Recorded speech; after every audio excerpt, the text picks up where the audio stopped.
BJP को आने वाले चुनाव में कितना फायदा है? फायदे के लिए तो कर रही, चुनाव में किसको कैसे फायदा मिलेगा। अगर उनको मंदिर के उससे फायदा मिलेगा तो मंदिर का काम करेंगे। कांग्रेस पार्टी न्योता को ठुकराया है राम मंदिर के, तो बीजेपी ने न्योता दिया होगा तो वे क्यों आएंगे। अगर वहाँ की कमेटी न्योता दे, कमेटी पे छोड़ना चाहिए ना। जो जाना चाह रहे उनको बुलाना नहीं चाह रहे वहाँ से, जो नहीं जाना चाह रहे उन्हें दे रहे। राम मंदिर भाई हमको दो ना, हम जाएंगे, हमारी भीड़ जाएगी पूरी, लेकिन हमको बुलाएंगे नहीं, क्योंकि कमेटी के हाथ में नहीं है ना, पार्टी के हाथ में है। राम मंदिर श्री राम भाजपा की नैया पार कराएंगे? बेईमानने से होगी, श्री राम तो नहीं करवा इनकी, ये बेईमान ना करेंगे तो हो जाएगी। इनका ईवीएम करेगा, इनका राम तो ईवीएम है, उस राम को काम आने दे। हम वहाँ पे गए 15-20 दिन पहले, जो वहाँ कंस्ट्रक्शन हो रही है, जब पूरा देश की आस्था है, पूरा देश चंदा दे रहा है, तो फिर फाइबर की दीवार क्यों बना रहे। क्या कोई जल्दी है कि फाइबर की दीवार अभी सुंदरता दिखानी है।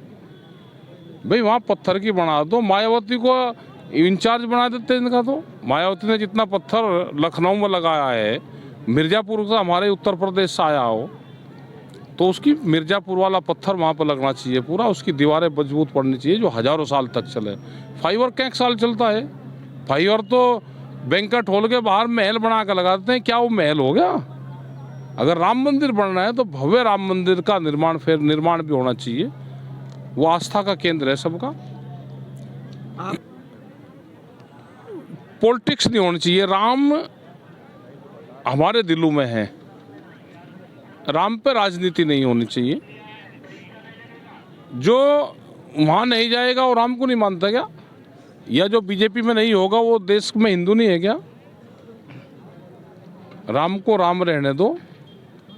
और असली राम तो कोई और थे, परशुराम उनसे बड़े थे, रामचंद्र जी से बड़े परशुराम जी थे, तो इसका मतलब राम शब्द कहीं और से आया, तो असली राम तो कोई और थे। ये ऐसा तो नहीं कि बीजेपी के राम हो, हमारे तो दिलों में राम राम है। हम राम राम करते हैं, हम 2 बार नाम लेते हैं, बीजेपी वाले 1 बार लेते हैं, विजय श्री राम करते हैं, हम 2 बार करते हैं। 2 बार जिसको करते हैं वो करते हैं, तो हम 4 बार राम, हम तो 4 बार राम वाले हैं, ये 1 बार राम वाले हैं। परिचित चेहरा माने जाते हैं, आप राम मंदिर के प्राण प्रतिष्ठा समारोह का आमंत्रण नहीं मिला, क्या कहेंगे इसमें? देखो वहाँ की अगर कमेटी के हाथ में निमंत्रण देने का वो होगा तो वो जरूर देती, अगर भारत सरकार के हाथ में है तो वो नहीं देगी। हमारे परिवार के लोग वहाँ पे 300 साल का इतिहास है कि परिवार के लोग 300 साल तक वहाँ पे गए हैं। 1900 कुछ में भी 68 में या कब भी वहाँ कोई प्रोग्राम था तो उसमें भी गए हैं, लेकिन अब परिवार के लोगों को नहीं बुलाया जा रहा वहाँ पे, तो हमें इस चीज़ का दुख है। क्या आप श्रद्धालुओं की तरह आप भी अयोध्या दर्शन करने गए? हम अब नहीं जाएंगे, बाद में जाएंगे। पहले गए और फिर गए थे, कब गए थे? 22 दिसंबर में गए थे, और तो ये 22 उसको कर रहे, तो फिर चले जाएंगे।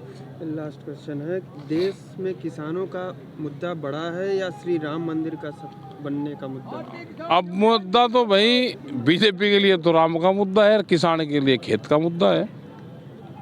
2024 के लिए सबसे बड़ा मुद्दा क्या होगा? विपक्ष देखो अपने जिसको जनता को वोट देनी है, नौजवान के लिए उसको रोजगार चाहिए, ट्रक वालों के लिए जो कानून बना वो वापसी चाहिए, किसान को भाव चाहिए, और कुछ को मंदिर चाहिए, कुछ को अपनी मस्जिद बचानी वो चाहिए। तो सबका अपना इशू है, उसमें कोई एक मुद्दा नहीं रहेगा। कोई एक मुद्दा नहीं रहेगा, देश में कोई एक मुद्दा नहीं रहेगा। जैसे भाजपा का नारा 2024 में 400 बेईमानने से जाएंगे ना, ये तो जाएंगे, ये बेईमान ना करेंगे।